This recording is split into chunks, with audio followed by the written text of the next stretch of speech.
It's Gorman in the morning with Fletcher and Ryder. Now, 92 KQRS.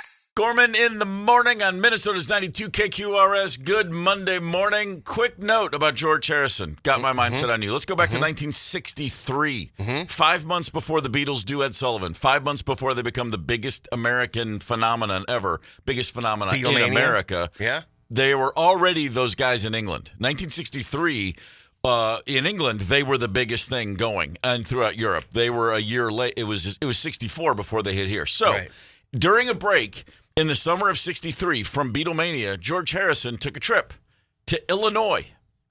He was the first Beatle to set foot in America. His sister Louise lived in rural Illinois. Wow. And George took a week to come visit her. And while he was in the States, the last time he was ever here anonymously, last time he was ever anywhere, honestly, anonymously, he went to a record store and he picked up an album by an artist named James Ray. And that song you just heard was on that record. Oh. And he loved it. And he played it for his sister. And they were like, oh, that's a cool song.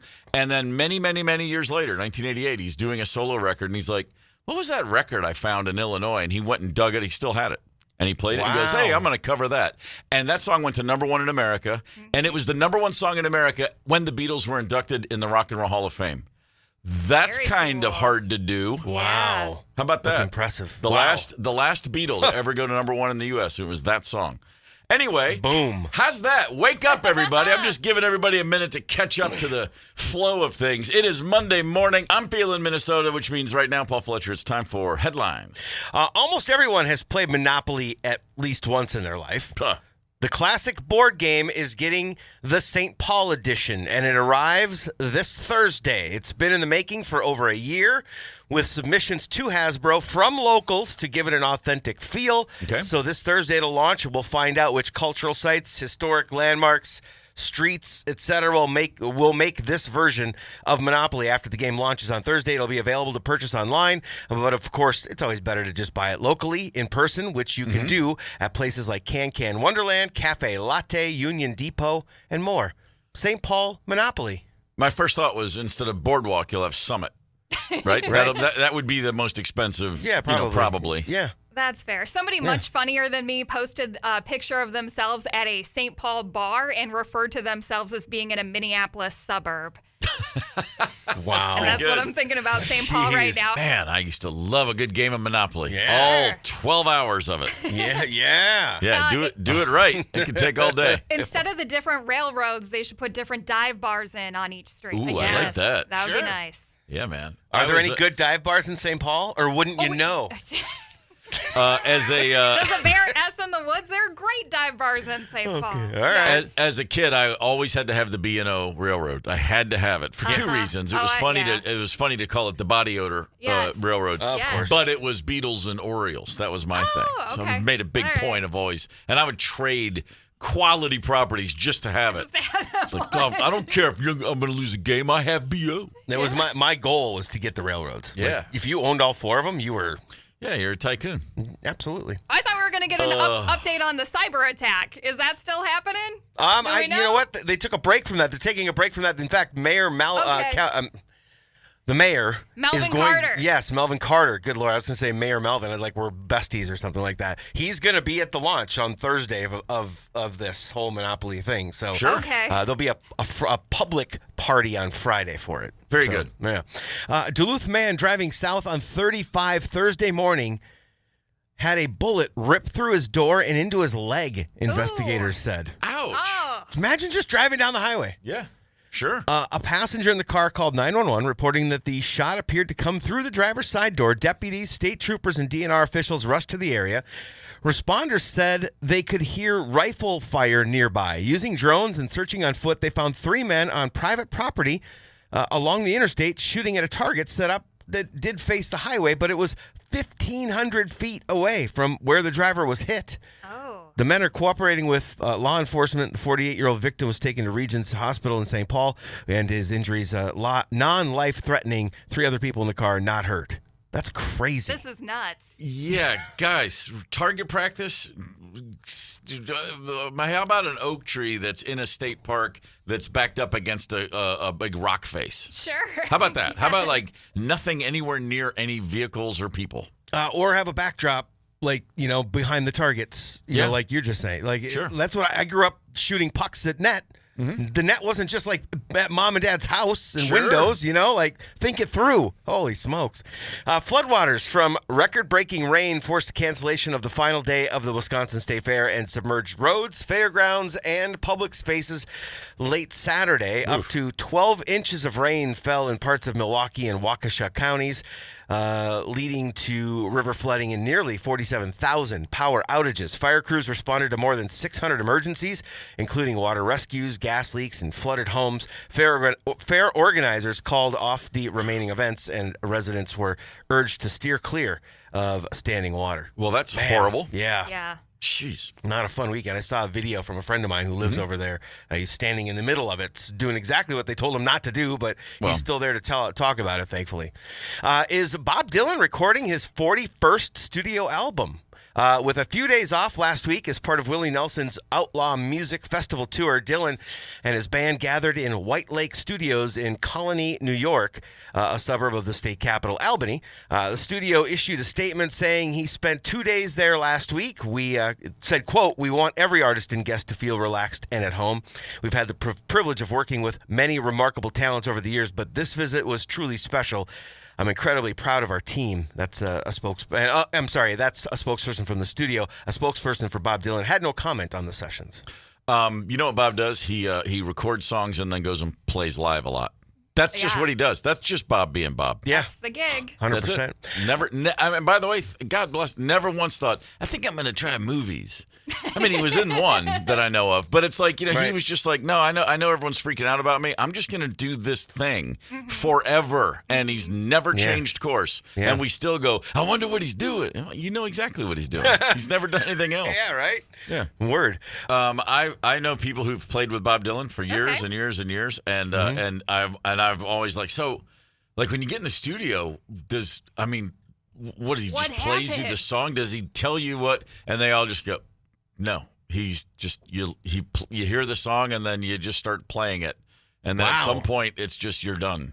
Like, not a lot of direct commands. It's just like, find a vibe and go, and that's cool. Yeah, I didn't like that. I like that. There's just not a lot of direct anything. It's just they find it. The producer usually does a lot of the talking, but fascinating stuff. So you've got to be, I guess, a player. You've got to be a versatile player who can, just wing it, right? And improv and well, his band, they're it's not like they're playing the same set every night or the same version of the same song ever twice in a row.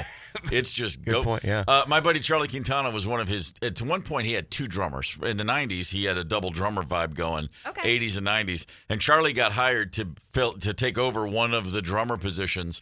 And his first tour was in South America, and he got a fax with a piece of paper with 120 songs on it, and they said, "Learn these. We'll see you next week." And he said, "When do we rehearse?" And they were like, "No, you just got to get to the gig." Yeah. And by the way, how do you learn them? Because they don't sound anything like the recorded versions. He just goes, I just sat there, I watched the other drummer and just followed him, and after a few months, osmosis, you kind of feel like you know what you're doing. After a few months. Bob's not sweating the details, is the point. Right. A California pup has been named the world's ugliest dog. A hairless English-French bulldog mix named Petunia took home the title at the Sonoma County Fair in Santa Rosa, California, won $5,000 and the honor of appearing on limited edition cans of mug root beer. Like that, that's really what you do it for right there, yeah. They say this thing's been going on for nearly 50 years. We've been tracking it for quite a while. I mean, you pay attention to this, right? You want to know what the ugliest dog is going to be each year? All the time. The ugliest dog I've ever seen in my life was a family friend in Michigan. Matt Smith had a dog. It was a little mix of a bunch of different breeds. It just looked like a copy, cut and paste art project dog. Really unattractive dog. And Smith loved the dog, but he also recognized at a very early age, this dog's hideous. And so this was always the funniest thing I ever saw.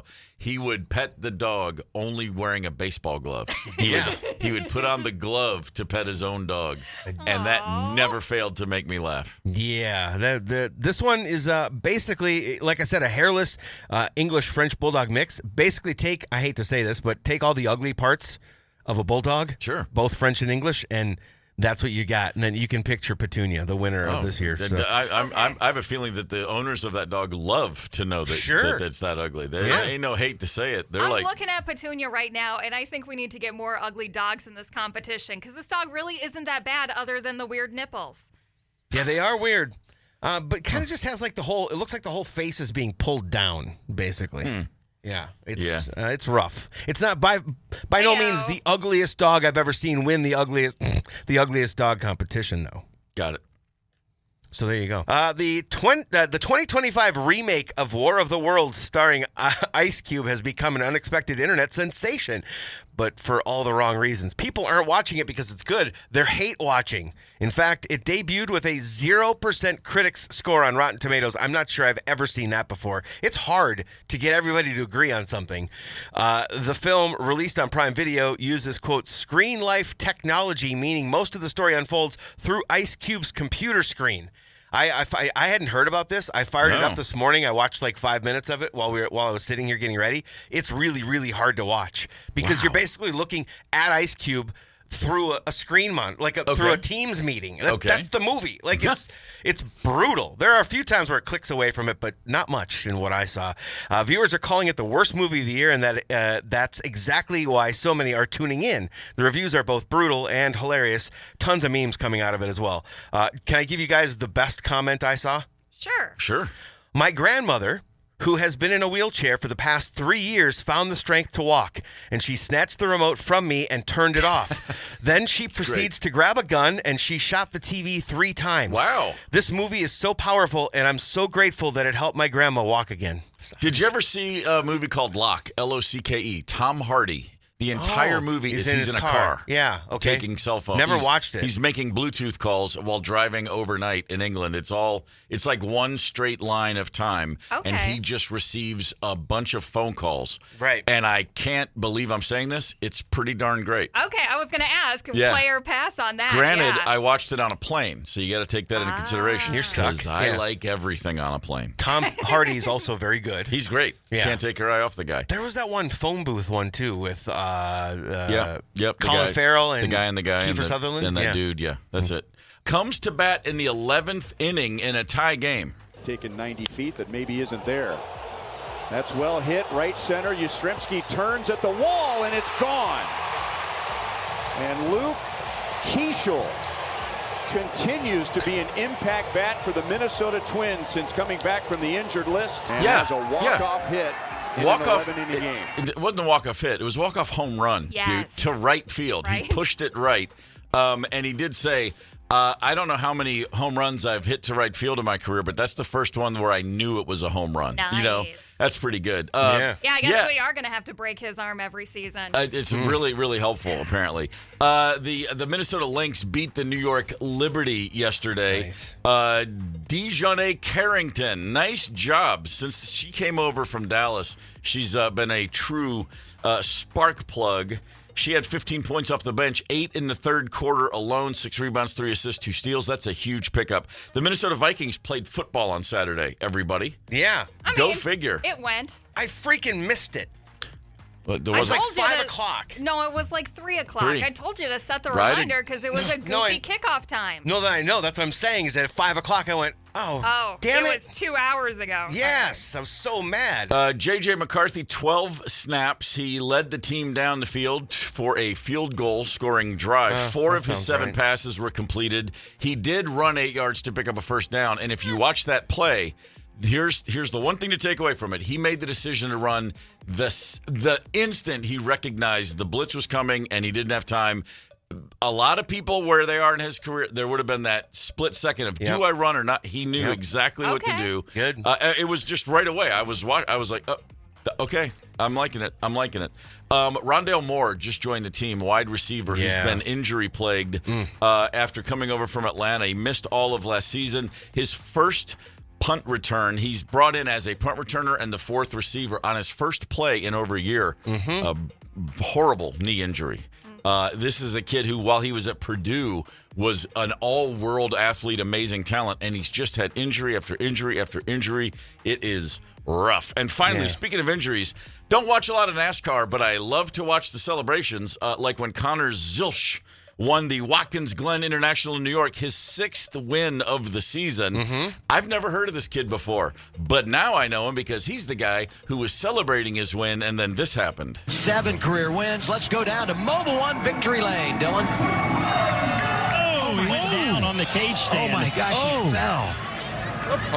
Jumping out of his car the way they do, and he was trying to stand sort of on the car, sliding out the window, and then he slipped, and one foot stayed in the car, and the whole body went down to the tarmac, if you will, broke his collarbone, celebrating a NASCAR victory. He was trying to like Dukes a Hazard this thing and climb out the window and up onto it, and just didn't have the footing. That's like Gus Frerotte when he ran into the... God, awful. 7th win of his career, 6th of this season. The kid's 19. He's going to bounce back quickly. Sure. 19-year-old collarbones heal real fast. Yeah.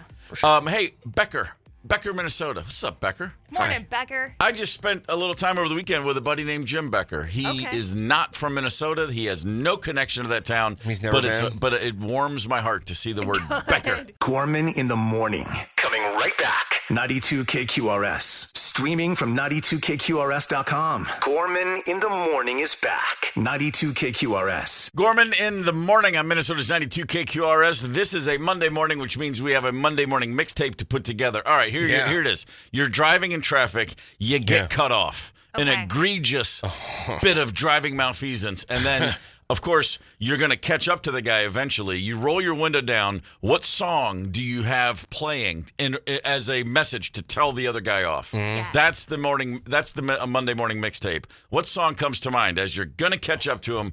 What do you want that jackass to hear? 651-989-ROCK. Let us know. Ryder? Okay, this is kind of my default I'm in a car song, but I really do think that it fits well there. And I'm digging deep on this one. Deep Purple Highway Star. Come on, Purple. Yes. It's pretty strong. Always works. Paul? That's a good one. Here's the thing. My biggest pet peeves in the world, generally speaking, are behind the wheel of a car. Okay. I can't stand it when people don't take other people into consideration. Okay. And so I couldn't get away from I thought on this for quite a while. I could not get away from something aggressive, but I also want somebody to think I'm unpredictable. You know what I mean? If I roll my window down and make a gesture at them, I want them to not be sure of who they're encountering. Okay. And so I came up with Metallica's Frantic, because it is frantic, but I also think that somebody's listening to this vintage of Metallica might be a little unhinged.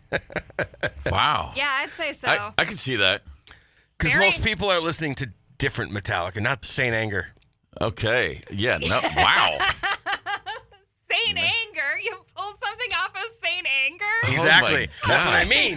If you piss somebody off out on the road and they roll their window down and they're playing Saint Anger, you got to second guess that person. I just question if their ears are working or not. I'm just going to assume. I like Frantic a lot. I'm going to assume that someone went to prison right around the time that record came out and he just got out. Yeah. He doesn't realize there's been a lot of things since. Steve, what you got? Yeah. I just went, there's never a moment when Joe Strummer's not the right answer. So, I'm going to pull right up to you, and I'm going to blast a little Clash. Go straight to hell, boys. Yeah. Yeah. And maybe, boom, there it is. Maybe your middle finger is in their and face. Then I get street cred for still listening to the Clash, which I do. Which I do. And then, here's a... Go ahead, Paul. The text that just came in, I'm sorry. I just man, special. This is genius. Yeah. And see, I sat and thought about this yesterday, and then it turns out it's it's just this simple. Yeah. From a 612 number, never going to give you up. They're going to rickroll them. That's it. Why wouldn't you? There it is. Oh, my God. That's the perfect answer. That's pretty great. 651-989-ROCK. You're cut off in traffic. You're going to catch up to the guy. You put your window down. You make a gesture maybe. What song are you blasting to get your point across? Let us know. No shortage of text message submissions. Absolutely not. Bob sent in, not Hummus Bob, another Bob, 651 Bob, we'll call him. Gonna Raise Hell, Cheap Trick. That's a good one. Yeah, that always works. Yeah. Jeff from La Crosse, Wisconsin, it said one that I considered, Bulls on Parade, Rage Against the Machine. That one just always works. Yeah, that's solid. Also, rally around the family, yes. With a pocket full of shells. You guys want a random AOL? We got an AOL text. Let's hear it. I still used AOL dial-up as late as 2018. Oh. Wow. Some of the job sites I work at are so far away from civilization that the only options are dial-up or two-way satellite. That one from Brian. Man, fair enough. Damn, I am sorry for your loss, Brian. AOL going away. Yeah. I am in contact with one person that still has an AOL.com email address. They've never changed it. Really? And it's just that's not the only one they have, but they still use that one too. And it's like at some point it just becomes a quest. Do they live in the wilds of Alaska or what's happening? Nope, right in the middle of the second largest city in America. Oh, really? Oh, okay. Yeah, that's a good spot for it, for sure. Yeah, why not? One more. We got from Mac D. We got and a couple of others, I think. We got Run It from the Replacements. Oh, yeah. That's early Replacements there. Yeah, it's good. Haven't heard that one in a minute.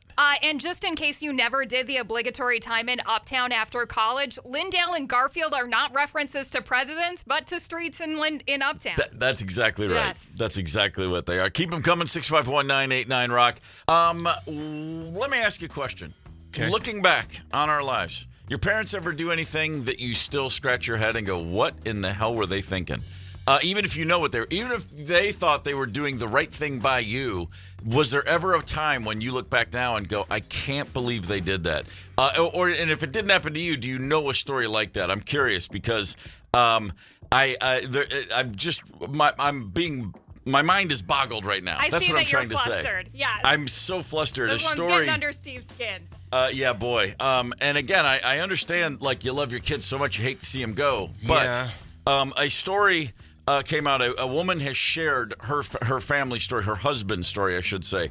Her husband applied to and was accepted to several prestigious universities 6-7 years ago, as in like Harvard, Dartmouth, all Ivy Leagues. Yeah, wow. He was accepted to 4, Columbia, Yale, Cornell, and Harvard. That's 4. That's a hell of a run He didn't go to any of those schools. No, because he was informed via the U.S. mail in acceptance letters that his parents did not show him. Oh. Because they thought it was too far to travel to see him and thought, well, he needs to go to school a little closer to home. Oh. I'm not sure where they live, but they're clearly not in the Northeast. Or if they are in the Northeast, these are walking folk. So long story short, the dude was accepted to some very prestigious universities, and his parents didn't sit him down and say, we don't think it's a good idea because of X, Y, and Z. They simply never told him he'd been accepted to these places. My God. Selfishly, because they said we just didn't want to have to travel that far. Just go to the local community college. It's fine. There's nothing wrong with Normandale. Are they even still open? I don't know. I'm just like, I see that, it just spins my head. Especially, I grew up in a house where, from a very early age, it was, hey, when you turn 18, good luck. It was like my dad's idea was you got 18, you have 18 years of living here under this roof, 3 squares a day. But man, but that 18th birthday, man, you need to be ready to take care of yourself. I'm sure part of that had to be financial. I mean, there was 8 of you. That's freaking. They're not millionaires. No, not even nothing close. But the whole idea was just simply, look, man, you can always come back and get a sandwich. But if you're gonna, but I mean, I came back. The summer after my freshman year of college, I stayed in the town I was going to school in. Okay. The summer after my sophomore year, I went back and lived with my mom, and she charged me rent. Oh, she did? Oh, yeah. Wow. Oh, yeah. I was working at the grocery store paying rent to my own mom. Wow. That was the breaks, man. Your 18th birthday party in the Gorman household was a farewell party. It was fly, little birdie, fly. Yeah. My parents weren't empty nesters. They were bird launchers. It's like that. Nice. That's how they went about it. Right. So yeah, none of that. So I mean, looking back though, I'm trying to think because I don't have any of those things where well, you know what? I don't know. My mom never copped keeping me out of Harvard. Okay. Something tells me I probably wouldn't have been accepted had I applied. That's unbelievable. But I'm just thinking about that because as a parent, you are thinking at all times like, like I don't want my kids to feel like they have to leave when they're 18. But then I'm like, yeah, but I don't want them to be shiftless 29-year-olds either. It's like, where's the line there? This is the line. This is clearly crossing some serious lines. The question I have is, like, you're 25 years old and you find this out. How do you forgive your parents? How do you reconcile that in your own brain? Like, that's and by the way, when they did confront the parents, they were not apologetic. They were like, "Hey, man, it's just how we saw it. You're okay." I mean, wow. I'm like, wow, okay. But the trajectory of my life, like, that's getting into unforgivable territory, if you ask me. You know what? It's a federal offense called mail tampering. That's true. $1,000 for every piece of mail, so he should be getting $4,000 right now. That's At the very least, they owe him that. There is that. 651-989-ROCK. What's the craziest over-parenting story you ever heard? There's helicopter parenting, and then there's this, which is just like, holy crap, man. A young lad was accepted to several Ivy League institutions. His parents did not show him those acceptance letters. They just hijacked the mail, and his life was, he's on a different course. I mean, he's 25 years old now, and he just found out that when he was 18, he was accepted to 4, as I said, Ivy League schools. I don't have all the information as to where he actually ended up going to college, but he did go to college. Okay. He's out of college now. And, oh, by the way, we just didn't want to travel that far to have to go visit you. That's what his parents are telling him now. Because he somehow discovered that they had hid these acceptance letters from him. Parents will just go, when you say, I'll do anything for my kids, it's rarely a good idea to do anything for anybody. There's got to be a limit there. We had our neighbors, we lived in Los Angeles for just a couple of years, and our next door neighbors had kids that were older than ours. Sure. And they seemed to be friendly folks, but after a few months living and talking, we were kind of like, yeah, she's a little weird over there. This woman, her name was Carmen. Mm-hmm. She was a little crazy. I was in my front yard one day, and she ran out of her front door and looked at me, and she said, I need help, and like panicky. And I'm like, oh, crap. I run over. And her children, who are like 8 and 6, are standing in the doorway of their home, and they're just weeping, like sobbing, crying. And I'm like, what's going on? She's like, you need to help. And this is what I hear her say to her. This is hand on my heart. She goes, children, it's okay. Mr. Gorman's here. He's a veterinarian. He can help. What? Those are the words that came out of her mouth. Are you secretly a veterinarian and I just didn't know about it? No. Okay. Their hamster had died. Oh. And the children were, and she is encouraging them to just, I guess they're a moaning, crying, freaking out family. Right. I understand when you're a little kid, a hamster is a cool pet. But they're standing there like, I thought their dad had been like, fell out of a blimp or something the way they were acting. And I looked at her and I'm like, wait, what? She goes, you've got to save the hamster. You've got to help him. And she, instead of looking at your children and saying animals die, she puts it out, Mr. Gorman's here. He's a veterinarian. And I just said, I don't know what to tell you. And the hamster's laying there. It's like in its little terrarium thing, whatever the hell that's called. Hamster cage. And I just looked and I was like, are you sure? And they're like, it hasn't moved in hours. And I'm not making any of this up. I'm like, well, and I just kind of touched it and it jumped up. Oh, yes. And those people thought I saved their hamster. And she told them. And she told her children, I told you he could fix it. And I'm looking at her, I'm like, I am never, ever coming near you. You are a crazy person. I don't even want to breathe the same air as you, for the love of God. An 8 and a 6-year-old kid are old enough to know that their pet hamster will eventually one day no longer be alive.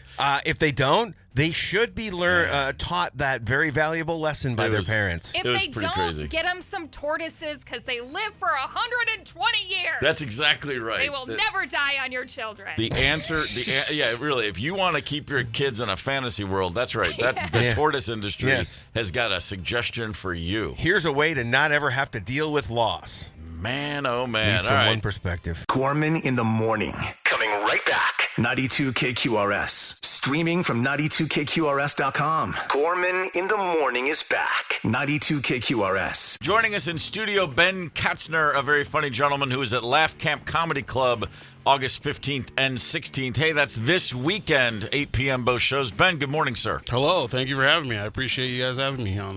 It's a pleasure to see you, sir. How's your day so far? Are you usually up this early?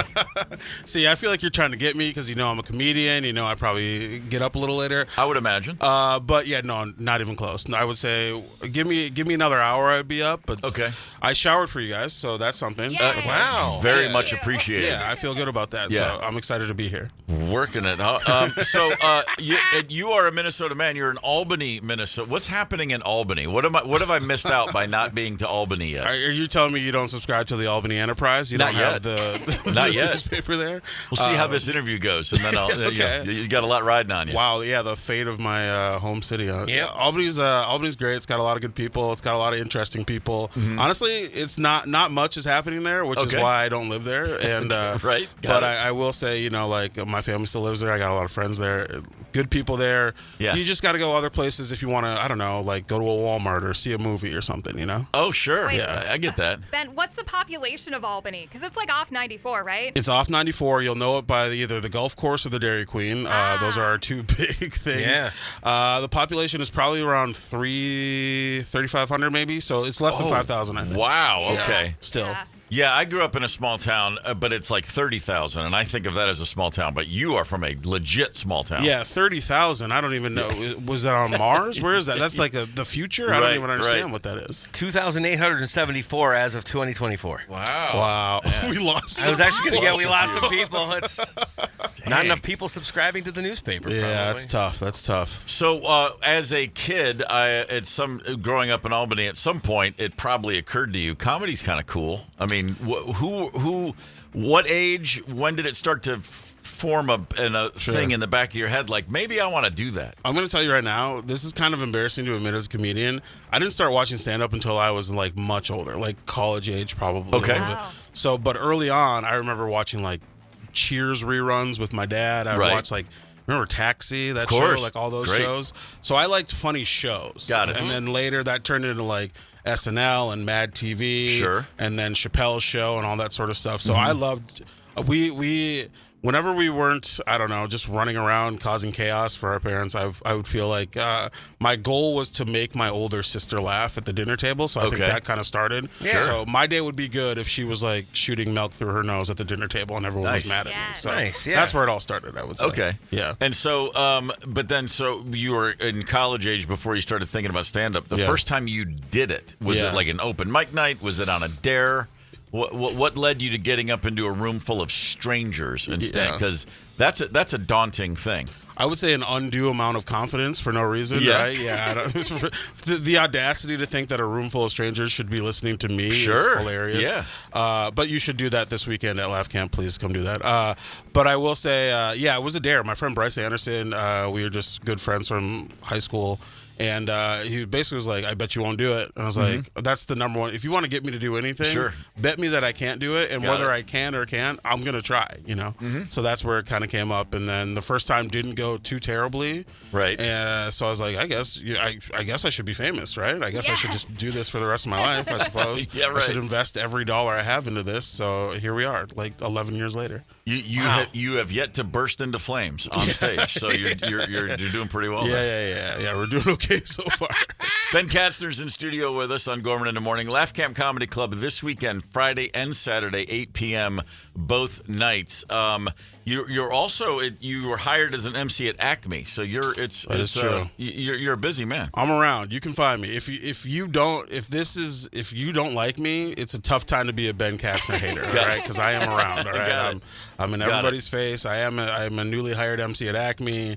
I'm headlining. I'm running around with other comedians. I just dropped a special that comes out today, actually at 8 p.m. So I am turn everything off for like a week if you're already tired of me. The new special, Supple Harlot. That's it. Comes out today on YouTube, on your YouTube channel. Yeah, you're the first person I've heard actually. Usually it's just me telling other people. Yeah. How did that feel coming out of your mouth? Was that okay? Real good. Okay, awesome. Uncomfortably comfortable, if you follow me. Like, wow, Supple Harlot. I'm kind of digging that. Just hearing him say it made Ryder and I laugh, so I think you're off to a good start. That's a good start. That's a good start. Yeah, don't even listen to the rest of it. Don't watch it, but you just know you like the title. That's good enough for me. How often when you do the the Acme gig, how often are you there? Because I know there are a few different hosts. But. So you could probably catch me hosting maybe once or twice a month, I would say. Okay. I feel like I'm there all the time. I love to just poke my head in and catch shows and sit in the back. I'm at the open mic on Tuesdays a lot, and it's one of the best clubs in the country, so you want to be around it as much as you can. So I'm there. 100%. No question about it. Sports as a kid, music as a kid. What else other than being funny? What was keeping you occupied? I mean, definitely. I played piano for 8 years when I was a child, and guess what? I can't do it anymore. So, really? Yeah. I don't know. Don't let your. Oh man! I actually totally relate because I played trumpet all through junior high and high school. Yeah. If I picked one up right now, I couldn't think I could play a scale. Yeah, I feel like I can like mess around a little bit, but it's not worth the money my mom invested in it. You know what I mean? You're as disappointed as my mom is. That's crazy. Well, really? I would love to be able to. I can play. I don't. I mean, as far as I have the rhythm, and I've got a good wide hand. You got good sized hands though. I bet not enough people are saying that about me. Thank you very much. Can everyone? I know this is radio, but Google my hands. Man. Put me on Wiki Hands. And that's got to be a size 18 foot. My God, you are a man's man. I will leave my wife for you right now if that's what you want. I don't even care. 12 and a half. Get those hands up. Come on, a piano teacher would look at those hands and like that. Oh yeah, you can get a lot of keys done. The thing about teaching kids stuff is that they have to like it eventually. Yeah, right. After about 8 years, I was like, I don't really like this, because and no shade to my teachers, they were good, but the crucial thing is like, let me start playing songs that I want to hear. You know what I mean? Of course. How many like Beethoven-esque like light stuff do I have to play before I can start playing some? I don't know. Give me like, I know I'm not this talented, but like let me play like a Ray Charles song or something. Well, let me play like something. I don't know. Something on the radio. Like, hey, if you learn it, you can play it. But we never got to that point. Yeah. So I was like, guess what? I'm a football player now. I'm tired of this. I hate this. So right on. My hands again. So straight from the piano right to the gridiron. Yeah. And if I was smarter, I would have stuck with piano because football. I ended up playing Division III football, and boy, really, yeah, it would have been a way better decision to be a Division I piano player. You know what I mean? That would have made more sense. Well, so I got to ask, what school? I went to the University of St. Thomas. Right on. Right. I always have to be careful. I don't want to. Sometimes someone wants to fight you when you say that. So. D1 now. I don't know that I can claim that. I feel like that's stolen valor if I claim that. But it was Division III when I was there. Yeah. Still. Any sport that you play beyond high school, you're pretty good at. I don't care if it's D1, D3, whatever. Yeah. You know what I mean? So I was just talking to someone about this. Division III football is it's like it's high school plus. Like you're playing against people who aren't trying to get to the NFL. They're trying to like get business cards after games. You know what I mean? Like you're playing against like future dentists and lawyers. Right, sure. Who are like they're big and they're strong and they're tough, but like it's we're all having fun. It's reality. It's reality football. Yeah. They're not chasing a dream anymore. You're like, they're networking. I'm doing this while I can. They might as well just have a big clock. You know how they have those countdown clocks for like games? Yeah. They should just have that and be like the amount of time until you have to get a real job. That's what Division III football It is tough. I think I grew up playing basketball and soccer were my two sports. And both of those sports, you can play them for, well into adult, there's leagues, and I last played competitive, I'm in my mid-30s. I'm still out there playing. And also, soccer, like a 40 and over league, you still see this. Mm-hmm. No one's playing football after a certain point. It's a bummer. It's a sad, if they're playing like amateur, semi-pro football, like you're just like, dang, so you're out here getting tackled at the one, and then you have to go to your job at like the post office or something. You know what I mean? Like that's tough. You just feel bad. You're like, oh, your sciatica stopped you from running that kick return back. I don't want to see that. Yeah, and then if you're thinking, well, I just love the game. Let's just play flag football. It's like no, dudes are not gonna. No, sorry, I can't do it. We're just not allowed. Just to gonna retire. Sure. Yeah, before doing that. Ben Katzner's in studio with us. Katzner is on studio with us on Gorman in the Morning. Laugh Camp Friday and Saturday night, 8 p.m. both shows. We were just discussing the fact that AOL is shutting down their dial-up service in September. Oh, no. Did you know AOL still had dial-up service? I'm actually their last remaining customer. That's you're the guy. You broke the news to me right now. That's awesome. What are you going to do? What am I going to do? Wait, you're Big Bad Ben at AOL.com. Oh, my God. That's you. Yeah. I know. I usually keep my face hidden because of all the hateful things I send to you guys. But that's crazy. I'm so shocked that still exists. I had no idea. Yeah, man. I was just thinking about that. I said I held off forever. I didn't get an email address till the year 2000. And it was an AOL address when I got one. And I can remember someone telling me, like, you don't have to have AOL. It was like Kleenex. I just thought it was all AOL. I was someone's like, what do you mean at Yahoo? What does that mean? I was just flying blind. I thought AOL was the entire internet. 2000 is a brave year to get into it, too, because that was the whole Y2K thing where it's like, what if I get an email address and that email address becomes sentient and starts to try to attack me? Like, you have a lot to worry about there. I did have concerns that year, but that wasn't one of them. But I could retroactively, I could see myself going down that rabbit hole. I was very afraid of Y2K as a child. I don't know why, but that's just a thing. No one else ever relates to this. I'm like, you guys, nobody else was ever. So wait, how old were you then? Let's see, I'm 38 now. Boy, in 2000, I don't know. I was probably like very young. Like, too young to really care as much as I did. Yeah. But it was one of those things. I remember Y2K for real coming on, and I was kind of like, well, I'm not online banking or anything yet. I wasn't doing anything on the internet except getting on AOL. So I was like, let's burn some stuff down. Let's see what happens.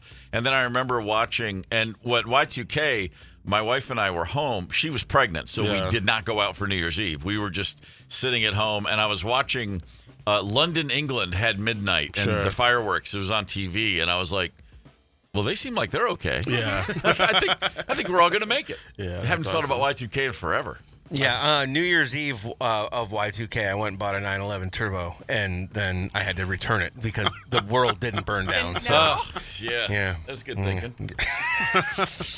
No, I didn't. I thought the world was coming to an end, so I went and bought a Porsche. No, isn't it crazy how many times? Maybe this is too dark, but for this early in the morning, there have been, if you think about it, there have been a lot of times throughout our lifetime where we're like, this could be it. Do you ever think about that? Yeah. As a millennial, yes, I do. I think about that quite a bit. No, it's not too dark, dude. Run with it. Okay, because that's kind of where I'm dropping the new hour now, but like these are the kinds of things I've been thinking about on stage lately, where it's just like, oh yeah, there was Y2K, there's the pandemic, there's all this other stuff where it's like you start to see why when you're younger you talk to people who are maybe 20, 30 years older than you, and you're kind of like, aren't you worried about this thing? And they're just like, brother, I've seen so many end of the world scenarios. They just don't care at all. They're like, just cast your line. Let's go fish. Don't talk. That kind of energy. Yeah. I'm trying to get there. We had the Mayans back in 2012, right? Oh, yeah, 2012. We thought the world was going to come to an end, and it didn't. Yeah.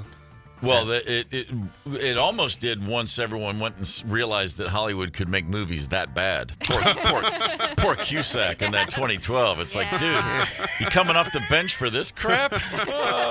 Give me a Say Anything sequel or something. Right. Come on, dude. Yeah, anything. Yeah, it's tough. Yeah, his world was over. Too. Ooh, yeah.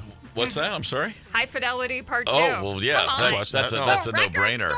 Let's go. It's fantastic. We all in here, we all thought you were taking a shot at High Fidelity. That's why we went, what? So, yeah, that's all good. All good. Big fan. There are moments in that movie that were so dead on the money. I was like, wow, they really spent some time in some record stores. Yeah. Worst job you ever had? Worst job I ever had. Why do people keep asking me this? That's awesome. Do they? Yeah, I was just talking about this with someone yesterday. I would say worst job I ever had. One of the first jobs I ever had. My dad used to own a landscaping business, and I would cut grass. And one of our main clients would be cemeteries. So as like a child, as like a 10-year-old, I'm like cutting grass in these cemeteries around central Minnesota. That was pretty tough. That's fun. Yeah, that won't run through your head as you're trying to sleep at night. Yeah, it's weird that I think about the end of the world all the time. I wonder where that came from.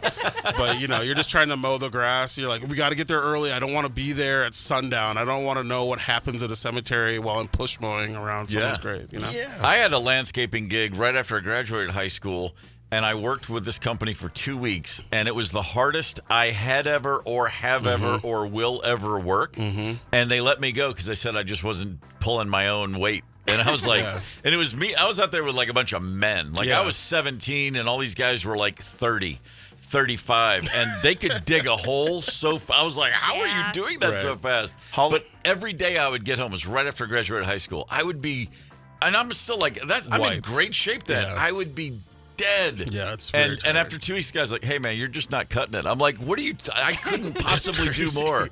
Big respect for landscapers, man. How long did you last, though? 2 weeks. 2 weeks? Yeah. I lasted 3 days for a... What would whatever you call it, like not lawn care in that way, like ChemLawn, that kind of a company. It wasn't ChemLawn, but Got it. And I just didn't show up on day 3. Good for you. Yeah, it was just like, this isn't for me. I love a no call, no show. That's great. Yeah, hell yeah. You just disappear like a fart in the wind, as they said in Shawshank Redemption. Can I be clear? I have had one worse job. I worked at a hotel. I worked overnights. Oh. It was like a second or third job for me. I was working during the day. Yeah. Second or third. Ouch. Yeah. It was post-college years were tough for a journalism and a communications major. So I worked at this hotel overnight, and this is the worst job because the boss was bad. All right, I'm fine saying that. And also, I flooded the hotel pool.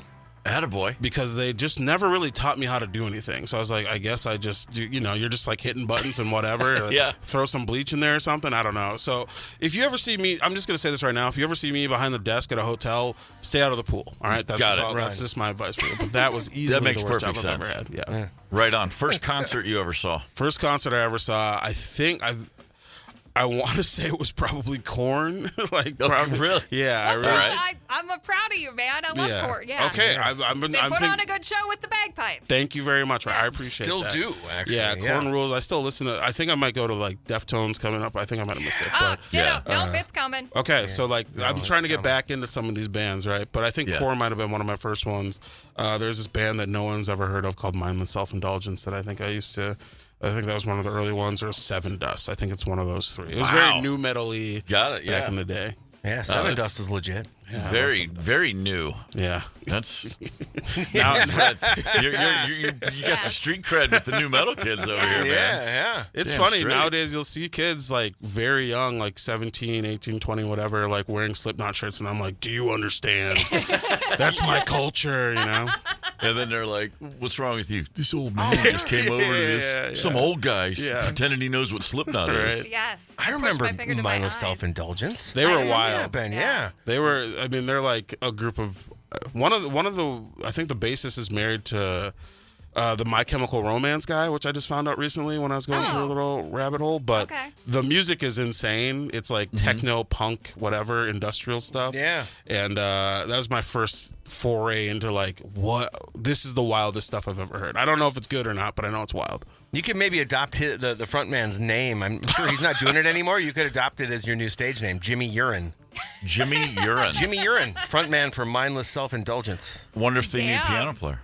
Yes. Come on, Ben. It's time to dust off those ivories. I'm glad that I came here today. I found my true calling. It's the keyboardist for Mindless Self-Indulgence. I like a band that broke up probably 15 years ago. Perfect. Better. Bring them back together. You don't have to do it, and you can still claim it. Oh, no, I'm a piano player in this. Yeah, whatever. Guess what? You're my new manager. That's pretty good. Let's go. Yeah. I believe in you, kid. We're going to get rich. Laugh Camp Comedy Club, Friday and Saturday, August 15 and 16, 8 p.m. both nights. Ben Katzner is in studio with us. He is at Laugh Camp Friday and Saturday night. But right now, as we are feeling Minnesota, Paul Fletcher, it's time for headlines. All right. Feel free to jump in on these at any point if you want. Almost everyone has played Monopoly at least once. The classic board game is getting a St. Paul edition, and it launches this Thursday. It's been in the making for over a year with submissions to Hasbro from locals to give an authentic feel. But we don't know what they are yet. This Thursday, we'll find out the cultural sites, the historic landmarks, streets, etc., to make this version of Monopoly. Well, that's interesting. So, St. Paul version, does that mean all the pieces go to bed at 8:30? Yeah. There it is. And a man after Ryder's heart. Yes. And the streets make no sense, right? They'll just the streets will kind of go all over the place. There's construction everywhere. Minneapolis suburb there.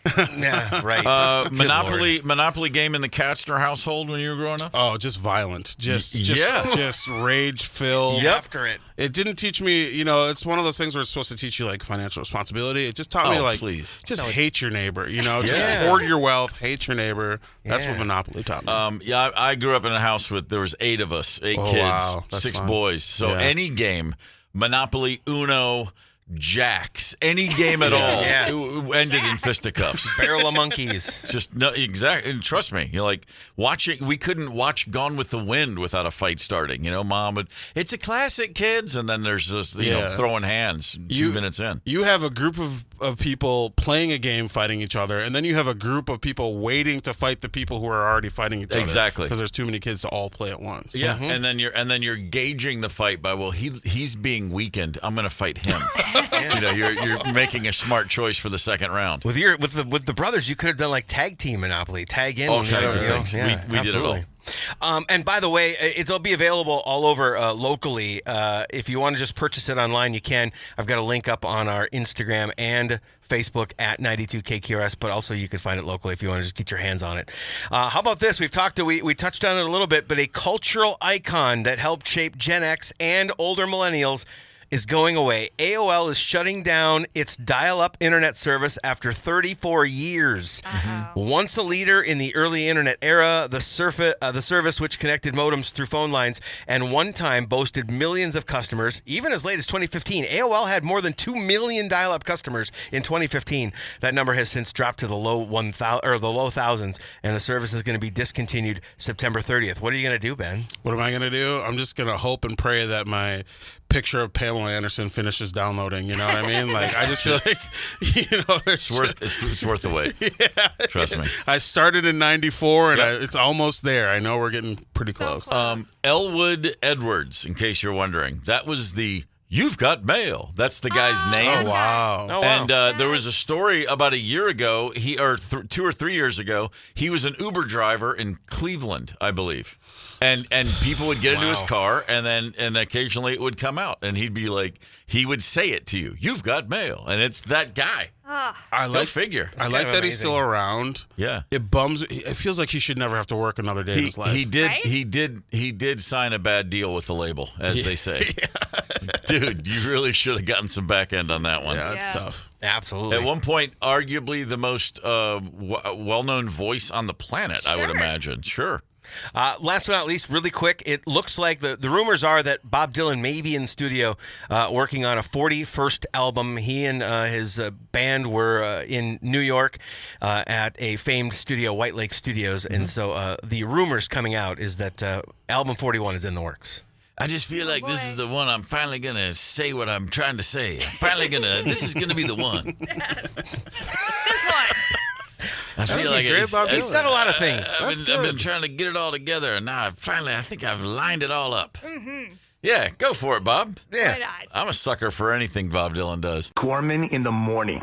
Coming right back. 92 KQRS. Streaming from 92KQRS.com. Gorman in the morning is back. 92 KQRS. Gorman in the morning, Minnesota's 92 KQRS. Ben Katzner is in studio with us. He's at Laugh Camp Friday night and Saturday night. Laugh Camp Comedy Club, 8 p.m. both shows. We're talking about our Monday morning mixtape. You're cut off in traffic. As you approach the offending car, you put your window down to let them get a piece of your mind, and you're playing what song? Let us know, 651-989-ROCK. What are you laughing at?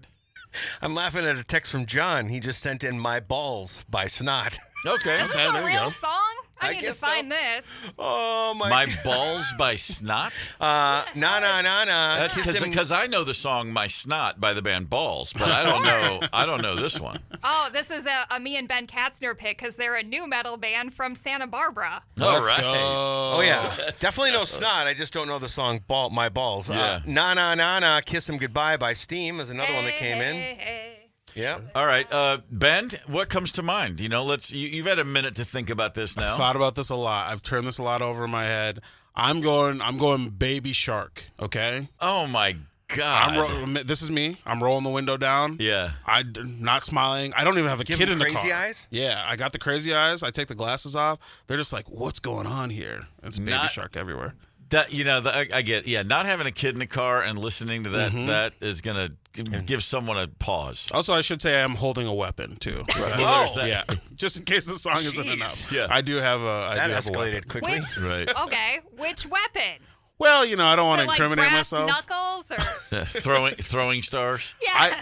We're going brass knuckles. I like that because Okay. if I'm getting out of my car, we're going all out. Yeah. Yeah. If we're throwing hands.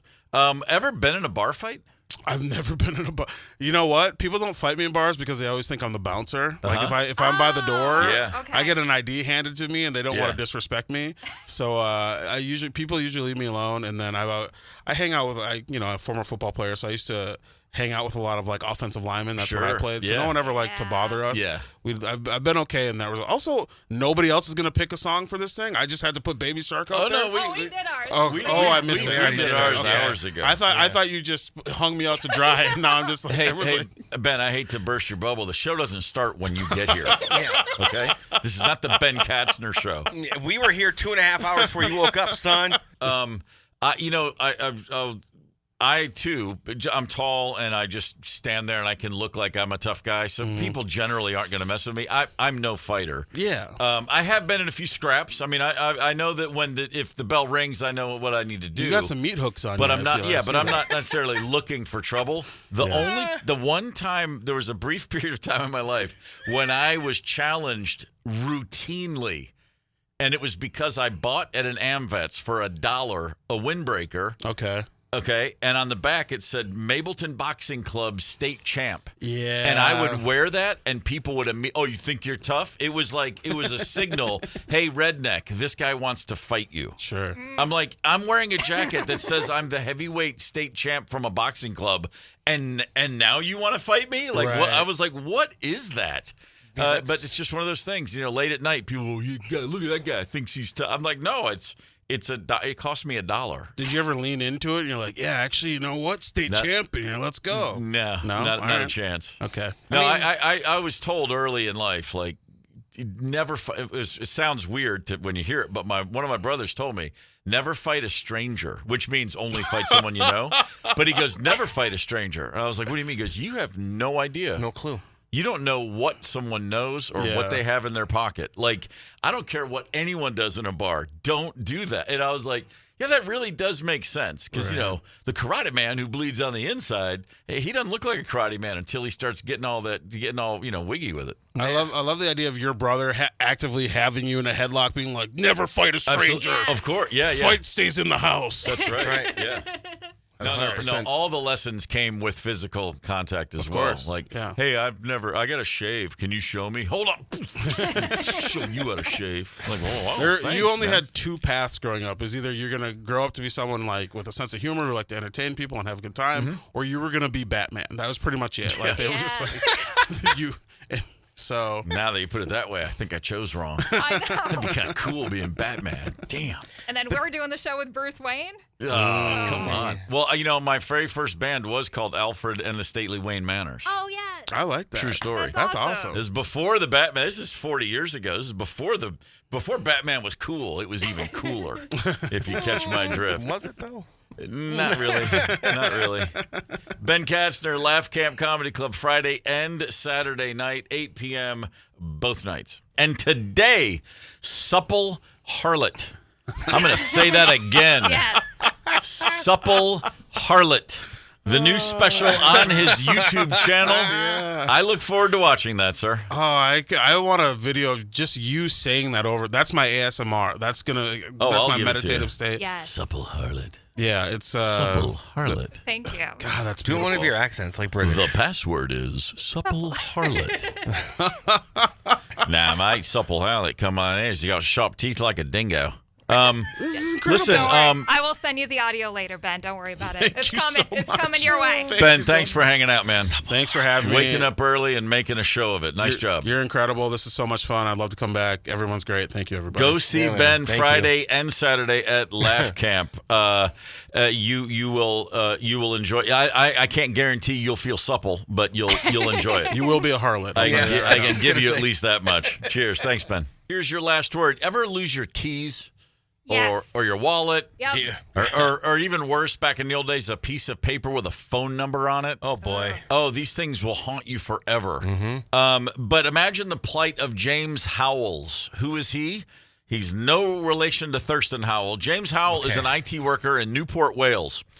In 2013, he was cleaning out his home office. Yeah. And he took an old hard drive that he figured he didn't need anymore, and he threw it away right into the trash can. I don't like where this is that going. trash can went to the Dipsty dumpster thing. The dumpster was picked up by a garbage truck, and eventually nothing. Just went away with all the other trash, all the landfill.